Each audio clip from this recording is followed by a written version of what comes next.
বাংলাদেশের ইতিহাসে প্রতিটি গুরুত্বপূর্ণ মোড়েই তরুণরা ছিলেন অগ্রসারীর শক্তি।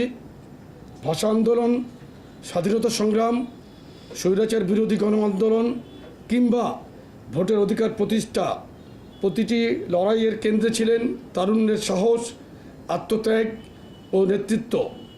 সেই গৌরবোজ্জ্বল ধারাবাহিকতায় রক্তক্ষয়ী জুলাই গণঅভ্যুত্থানেও তরুণরাই ছিলেন অগ্রণী ভূমিকায়। ইতিহাস আমাদের দেখিয়েছে, যখনই দেশ সংকটে পড়েছে, তরুণরাই এগিয়ে এসে জাতিকে পথ দেখিয়েছে। বিএনপি এই ঐতিহাসিক সত্যকে সম্মান করে এবং বিশ্বাস করে তরুণ প্রজন্মই এই দেশের ভবিষ্যৎ নীতি নির্ধারক ও গণতান্ত্রিক কাণ্ডারি।